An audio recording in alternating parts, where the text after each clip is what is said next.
unamhitaji Mungu maishani mwako, unamhitaji Yesu Kristo maishani mwako, ili uweze kuwa na amani na furaha ya moyo, ili uweze kuwa na uzima maishani mwako. Na tunaposema kuwa na uzima, ni kuwa na uhai kwenye kila eneo la maisha yako.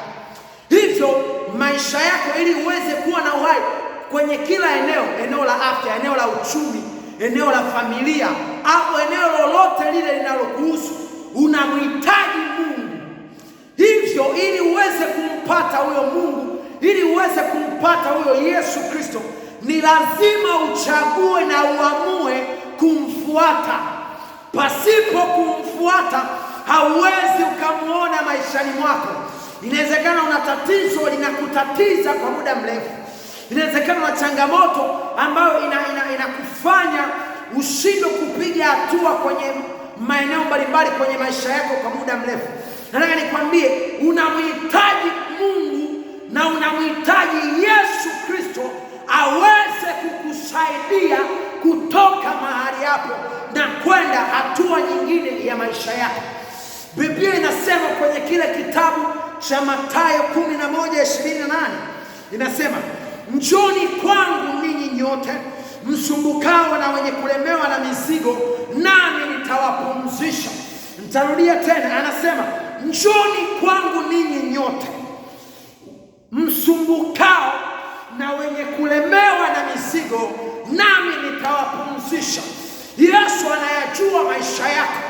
Yesu anajua kuna mambo yanakusumbua. Yesu anajua kuna vitu vinakushinda. Yesu anajua kuna vitu vinafanyika kuwa mzigo na kukulemea maishani mwako. Na kwake yeye upo msaada wa kweli, upo msaada wa kudumu. Yapo majibu ya maswali yaliyoshindikana kwenye maisha yako. Unachotakiwa ni kuamua kumfuata, kuamua kumchagua, kuamua kumsikiliza, kuamua kumfuata siku zote za maisha yako. Na ndio maana pale mwanzoni anasema, njoni kwangu. Kumbe neema ya kusaidiwa ipo, lakini haifanyi kazi kwa mtu ambaye hajaamua kumsikiliza na kumfuata Yesu. Kitabu cha Tito 2 mstari wa 11. Tito 2 na ule mstari wake wa 11. Tito 2:11. Biblia inasema katika kitabu cha Tito 2:11, maana neema ya Mungu iwaokoayo wanadamu wote imefunuliwa. Tarudia tena, maana neema ya Mungu iwaokoayo wanadamu wote imefunuliwa. Kumbe neema ya kukuokoa, neema ya kukusaidia imeshafunuliwa kwenye maisha yako. Hata hivi sasa ninavyoongea hapa, tayari neema ya kukufungua mahali popote ulipo, kwenye kifungo chochote ulichofungwa, kwenye jambo lolote lililokuzinga kwa muda mrefu na kukosa na kukufanya ukakosa msaada kwenye maisha yako kwa muda mrefu. Neema ipo ili kukusaidia, lakini hiyo neema ili kukusaidia ni lazima uamue kuichagua. Ni lazima uamue kwa moyo wako na kwa roho yako na kwa ufahamu wako, kuamua kuifuata thabiti hiyo neema ili iweze kukusaidia. Neema ya Mungu haimsaidii mtu ambaye hajaamua kumfuata Mungu. Neema haifanyi kazi kwa mtu ambaye hajachagua kumfuata Yesu. Kwenye kitabu kile cha Ufunuo Yohana 3:20 anasema, tazama nasimama mlangoni nabisha, mtu akisikia na kunifungulia mlango, nitaingia kwake, nitakula na yeye pamoja nami. Kwa hiyo Yesu yupo mlangoni hata hivi leo. Yesu yupo nje ya mlango wa moyo wako, anagonga kwenye mlango wa moyo wako, anataka umkaribishe, anataka ufanye maamuzi ya kumchagua. Amua kumchagua leo na maisha yako yatabadilishwa. Mahali popote ulipokuwa umefungwa, mahali popote ulipokuwa uwezi, Yesu anaweza kukupa nguvu ya kukufungua na ya kukusaidia maishani mwako, na utauona uwezo wake na mkono wake kuyasaidia maisha yako kwa namna ya tofauti. kumchagua Yesu leo. Amua kumfuata Yesu leo. Amua kumchagua na kufanyika kuwa mwanafunzi wake hivi leo, na utayaona madhihirisho yake kwenye maisha yako. Nataka nikwambie, tukirudi pale kwenye kile kitabu cha Mathayo 11:28 anaposema, njoni kwangu ninyi nyote msumbukao na wenye kulemewa na mizigo, nami nitawapumzisha. Kusaidiwa na kutuliwa mzigo na Bwana Yesu kupo kwa mtu ambaye ameamua kumfuata. Na ndio maana anaanza neno njoni. Hakuanza na neno na watua mizigo halafu ndio mnifuate. Alianza na neno njoni. Kumbe Yesu anataka tumfuate kwanza, anataka tumchague kwanza, halafu tukishamchagua na kuamua kumfuata, ndipo tunatuliwa mizigo. Kwa kutuliwa kwa mzigo wako kupo baada ya wewe kufanya uamuzi wa kumchagua na kuamua kumfuata Yesu. Amua kumfuata Yesu leo. Amua kumchagua Yesu leo.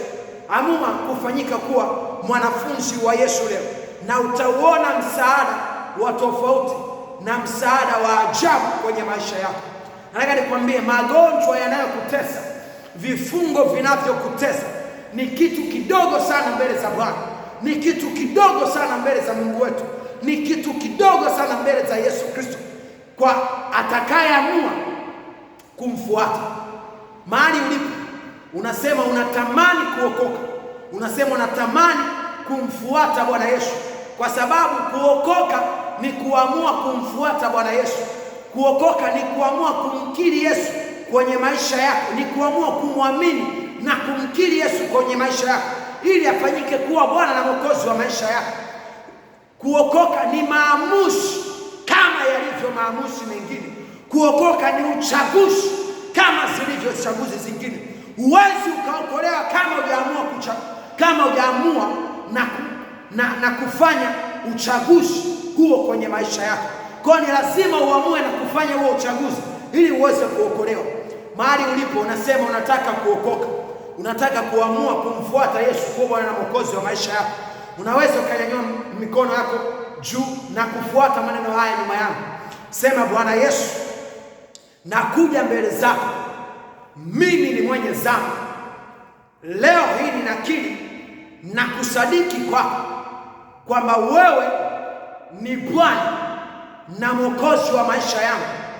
Na yakataa maisha ya dhambi, na zikataa kila njia zote za giza zilizonifanya nikaanguka dhambini. Ninakukubali wewe Yesu kuwa Bwana na Mwokozi wa maisha yangu. Kuanzia leo ninakupokea ufanyike kuwa Bwana na Mwokozi wa maisha yangu. Namkataa shetani na kazi zake zote na mambo yake yote. Ninakukubali wewe Yesu, kuanzia leo ukawe Bwana na Mwokozi wa maisha yangu. Amen. Sasa umeokoka na umefanyika kuwa mwana wa Mungu. Mahali ulipo unaweza kama umeokoka unaweza ukafumba macho yako, nami nitakwenda kukuombea sasa. Baba, ninakushukuru kwa ajili ya mtu ambaye amekuwa akifuatilia somo hili na mafundisho haya. Ninakushukuru kwa ajili ya kila mmoja ambaye ameamua na kufanya uamuzi wa kuchagua wewe siku hii ya leo. Nami ninamwombea neema yako ya kumfungua kwenye kila kifungo alichokuwa amefungwa, kwenye kila jambo lililokuwa limemzonga, kwenye kila jambo lililokuwa limefanyika kuwa mzigo mzito kwenye maisha yake. Kuanzia sasa ninamweka kuwa huru, mbali na kila aina ya masumbufu ya giza, mbali na kila aina ya kila usumbufu na kila namna za giza zilizokuwa zinamsumbua maishani mwake. Katika jina la Yesu Kristo ninamtenga kuwa mtu wako kuanzia sasa, akafanyike kuwa mwana, akafanyike kuwa mwanafunzi wako. Asante Bwana kwa kuwa utamsaidia na utamwacha katika maisha yake. Ninaomba neema yako ya wokovu ikawe pamoja nao katika jina la Yesu Kristo. Amen. Sasa umeokoka na Mungu akubariki sana. Unaweza ukanitafuta kupitia namba hii ninayotaja hapa, na ukanipa taarifa kwamba umeamua kuokoka na kumfuata Yesu, nami nitakusaidia kwa neema ya Yesu, nitakusaidia kusimama na kuendelea mbele katika Kristo Yesu. Mungu akubariki sana na ukafanikiwe sana sana sana.